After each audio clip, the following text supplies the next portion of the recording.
ようございます。みやまです。昨日雨が降ったおかげで今日ちょっと朝外涼しそうなんですよ。なので久々に朝のウォーキング行ってこようかなと思います。ちなみに今日のウォーキングのお供はちょっといい音で聞きたいなっていうのがあったので、ゼンハイザーのモメンタムトゥルーワイヤレス3で行こうかなと思います。よし、それでは行ってきます。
じゃじゃじゃーん。なんとですね、ナッシングさんから発売されたばっかりの話題のナッシング本を送っていただいたので、今回はこちら開けていこうかなと思います。はい、ということで早速開けていきたいなと思うんですが、ナッシングさんの包装はこんな感じで一回開けたらもう戻れないタイプなんですよ。以前ご紹介したこのイヤホンとかもそうなんですけど、ここをパカッと一回開けたらもう元の姿には戻らない感じ。これがまたかっこよくはあるんですけどね。なので、こちらの箱についても気合を入れてしっかり開けていきたいなと思います。それではいざ、いきます。オープン！よいしょ！よーっと。はい、ということで、無事、サイドが開け終わりました。わー、すごい。で、中身は、ここの黒い部分が引き出せるかなと思って、グッと引っ張ってみたんですけど、これ出ないんですよね。で、横から見ると、ここのピリピリのところから中身が引っ張り出せそうなので、ちょっとその方法で中身出してみようかなと思います。よし、では、こっちの右側からオープン。おー、これは軽いですね。多分、説明書系の同梱物な気がします。はい、まずこちらが、ここにアクセサリーズって書いてありますね。多分、同梱されてるケーブルとかなんだと思うんですが、はい、まず入ってたのがこれですね。SIM ピンだ。SIM カードを取り出すためのピンが入ってました。すごい。これもクリア素材でできてます。持ち手の部分が。かっこいい。これ1個にこんなにこだわりますかっていうようなクオリティですね。すごい。で、さらにここを開くと、よいしょ、説明書類とケーブルですね。で、ケーブルについてはめちゃくちゃシンプルで、これは Apple 純正のケーブルと質感も見た目もそっくりな感じですね。USB-C to USB-C のケーブルが入ってました。はい。で、もう一つのここのピロピロを引っ張ると、おー！電話が出てきた！うわー、かっこいい！じゃじゃーん！こちらがナッシングフォンの本体の背面側ですね。めちゃくちゃかっこいい！これは、やばいですね。話題になるのもわかるなっていうような感じです。で、今回はブラックの方を送っていただきました。いやー、渋かっこいいですね。ただちょっと画面越しだと、この辺の反射でちょっとデザイン見えにくいかなと思うので、ちょっと少しアップにしてお見せしようかなと思います。はい、アップにすると、こんな感じですね。どうでしょうか？ここのナッシングマークの入り方とかめちゃくちゃかっこいいですよね。で、カメラの周辺部分はこんな感じになってます。ここのところとかちょっと赤ポチがついてるんですよね。この赤ポチは、このイヤホンのこの赤ポチを意識して、おそらく同じようなデザインにっていうことで、ここに赤ポチがちっちゃく入れられてるんじゃないかなと思います。じゃじゃーん。iPhone 13 Pro と比べるとこんな感じですね。一回りぐらいこっちのナッシング4の方が大きいかなっていうような印象ですね。はい。で、音量ボタン側の側面はこんな感じですね。iPhone の方にはこのマナーモード用のポチがついてるんですけど、ナッシングフォンの方にはついてないですね。音量ボタンだけついてるような感じになってます。で、電源ボタンについてもこのボタンの大きさも含めて本当にそっくりですね。ここの側面だけだともしかしたらどっちがどっちかわかんないんじゃないかぐらいそっくりな作りになってます。普段 iPhone 使ってる方はこのナッシングフォンだと本当に簡単にこうスッと切り替えができそうな気がしますね。はい。で、下側の部分は iPhone の方がこのマイクの数とかちょっと多めかなっていうような感じですね。で、iPhone はここがライトニングポートになっていて、ナッシングフォンについては USB-C のポートになってます。で、SIM カードの入れ替えはナッシングフォンはここの下側でやるみたいですね。で、このナッシングフォンめちゃくちゃ軽く感じるので、ちょっと重さ測ってみようかなと思います。よっ。195。結構軽いですね。iPhone より軽いんじゃないかこれは。で、私の持ってる iPhone 13 Pro が214なので、やっぱり iPhone より軽いんですね。すごい。これだけ大きいのに、しかもディスプレイのサイズもちゃんと iPhone より大きいはずなので、これで軽いっていうのはすごいですね。じゃじゃーん。せっかくなので、こっちのナッシングイヤー1と並べてみましたが、いかがでしょうか？めちゃくちゃかっこいいですね。やばい。どうしよう。ここの赤ポチとここの赤ポチが、微妙にお揃いみたいなデザインになっていて、で、このクリアブラックとやっぱり、似てますね。雰囲気とか。ただ、組み合わせて持つんだったら、こっちのクリアブラックより案外こっちのホワイトの方と一緒に持った方がメリハリがついてよりかっこいいような気もしますね。いやー、これは、すごい所有欲をそそるようなかっこよさですね。いやー、素晴らしい。もうこうやって眺めてるだけでだいぶ満足な感じです。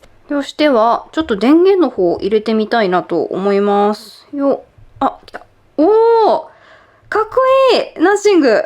いやー、これだけでテンション上がりますね。ちなみにこれもともとついているフィルムを一旦つけっぱなしにしてます。ちょっと何にもフィルムの保護のやつとか買ってないので。来た。ヘロー。かっこいい。この立ち上げ画面からしてやばすぎますね。かっこよさが。で、なるほど。で、コネクトトゥモバイルネットワーク。これはちょっと一旦スキップで大丈夫です。Wi-Fi で使います、一旦。はい。で、ちょっと Wi-Fi の設定とかしてこようかなと思います。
今設定の方もだいぶ終盤まで進んだんですけど、なんと操作方法が iPhone 風と Android 風の2種類から選べるようになっていて、まずこれが iPhone 風ですね。このフリックだけで戻ったり進んだりするよとか、あとホームボタンがなくてこう下からシュッとフリックすることで、ホームボタンと同じような動きをするよみたいなタイプと、こっちがですね、Android のデバイスに多分よくあると思うんですけど、ここの下に3つのボタンが出てくるので、それで戻ったりとか、あとホームに行ったりとかできるっていうような感じで選べるようになってました。私実は Android のスマートフォンを使うのがほぼ初めてなので、これ他のデバイスでもできるかどうかわからないんですけど、普段 iPhone 使ってる身としてはこの iPhone 風の操作方法が選べるっていうのは非常に助かりますね。はい、ということで無事初期設定が完了したっぽいので、ちょっとここスワイプしてホーム画面行ってみようと思います。わー、ドキドキする。超楽しみ。いきます。せーの。よ、あれよよ。起きた。わー、やば。かっこよ。めちゃくちゃかっこいいホーム画面です、これ。うわー、なんじゃ。ちょっと待って。かっこよすぎませんか、これ。大丈夫、こんなかっこよくて。すごい、どうしよう。めちゃくちゃ興奮しちゃう。落ち着こう。ちょっと落ち着こう。かっこよすぎませんこの背景。いやー、やっぱこういうところに、どれだけこう自分のブランドをしっかりブランディングしたいかっていうのが出ますよね。いやー、これ眺めてるだけでも本当に満足度高いです。特にこういうガジェットってやっぱそんなに安いものではないので、デフォルトの状態でやっぱどれだけ満足できるかって本当に重要だなっていうふうに思うので、その点においては本当 Apple、iPhone に匹敵するなと思いますね。めちゃくちゃかっこいいです。で、初期設定中はこの辺とか見ていただいてわかる通り日本語表記にしてたんですけど、日本語表記にするとちょっとかっこよさが半減しちゃうんですよね。この辺ちょっとアップでお見せしようかなと思うんですが、こんな感じでわかりますかね。見ていただいた通り、何の当たり障りもない、一般的な日本語フォントになってしまうんですが、言語設定でこのイングリッシュを上にパチッと持ってきてあげると、わかりますかね。この辺、ナッシングフォン独特のかっこいいドットの表記に変わってくれるんですよ。で、こちらのホーム画面のここのお天気の部分もフォントに変わってくれるんですよね。なのでちょっと不便さはあるんですが、言語学習にもなるしっていうことで、私はこのナッシングフォンはこの英語表記でなるべく使うようにしたいなって今のところ思ってます。で、ナッシングフォンといえばやっぱりこれですよね。通知をライティングでお知らせしてくれるこの機能がめちゃくちゃいいっていうので欲しいって方もいらっしゃると思うんですけど、こんな感じで結構いろんなパターンが選べるようになっていて、一応10パターンから自分の好きな通知のやり方っていうのを選べるようになってます。で、このナッシングフォン1なんですが、ここの真ん中の部分にこういうワイヤレス系のイヤホンを乗せてあげると、なんと充電ができるんですよ。これ Android 系の機種だと一般的な機能なんですかね。私、こんなことができるスマートフォンあるんだっていうのを今回初めて知ったんですけど、これ地味に便利で嬉しいですね。出先とかで、やばい、イヤホン充電し忘れてたって時とかも、この機能があればちょっと安心だなっていうふうに思いました。で、ナッシングフォン1のここの右下のこのめっちゃ可愛いアイコン、これカメラアイコンなんですよ。一般的な写真機能とか、あとビデオ機能とか、スローモーションとか、いろいろ用意されているんですが、ポートレートとかもあるんですよね。ただちょっとこの写真機能については、今日もうちょっとだいぶ遅くなっちゃいまして、18時40分回って日の光もなくなってしまったので、明日出かける予定があるので、その外出先の Vlog をこのナッシングフォン1で撮ろうかなと思うので、そこでこんな感じの写りなんだっていうのを皆さんに見ていただけたらなと思います。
じゃじゃーん。めちゃくちゃ楽しみにしていたサンダルが無事海を越えて届きましたので、今日ちょっと早速開けて履いていきたいなと思います。それでは早速オープン。よいしょ。いやー、これめちゃくちゃ楽しみにしてたんですよ。本当国内にサイズがなくてわざわざ海外の公式サイトで購入したんですけど、わー、やばい。めっちゃ可愛い。こちらユナイテッドヌードの夏用のサンダルを購入しました。いや、すごい。このサンダルめちゃくちゃ軽いわ。履いた時も、うわ、軽って思ったんですけど、改めて手で持ってみると本当にその軽さにびっくりします。しかもこのモノトーンのデザイン、めちゃくちゃ使いやすそう。もう絶対この色が欲しかったので、わざわざ海外の公式サイトで買った甲斐がありました。超可愛いです。ちょっと反対側もサクッと開けていきましょう。いやー、これは本当に長いこと楽しませてくれそうなサンダルです。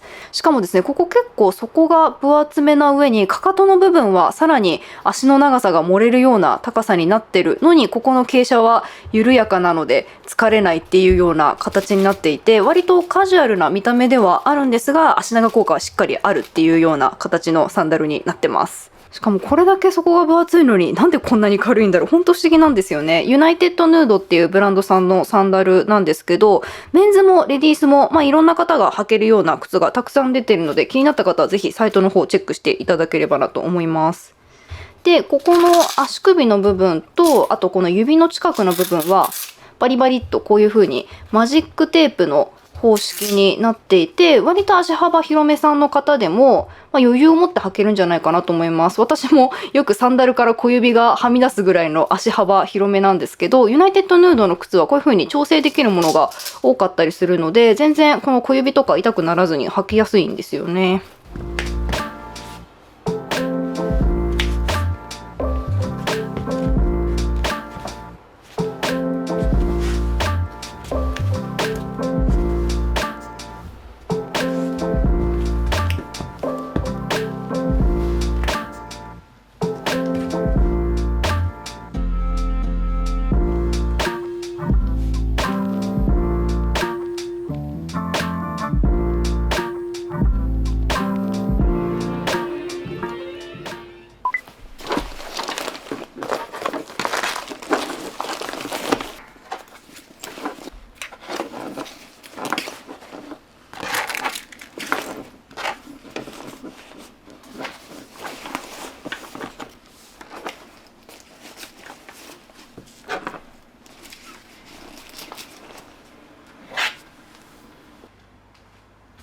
よし。皆さんこんにちは、みやまです。今日はですね、いつも通りちょっと映画を見てこようかなっていう風に思います。ちなみに今日のコーディネートはちょっと暑いので、さっぱりカジュアルめにしてみました。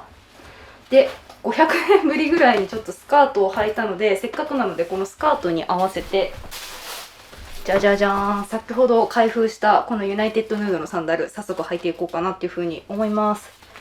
で、さらにですね、今日の撮影は、じゃじゃん、こちらです。このナッシングフォン1で撮影してこようかなっていう風に思います。一応 4K 動画撮れるので、4K 動画で撮影しつつ、好きあらば写真とかもパシャパシャ撮ってこようかなっていうような感じです。よし、それでは行ってこようと思います。行ってきます。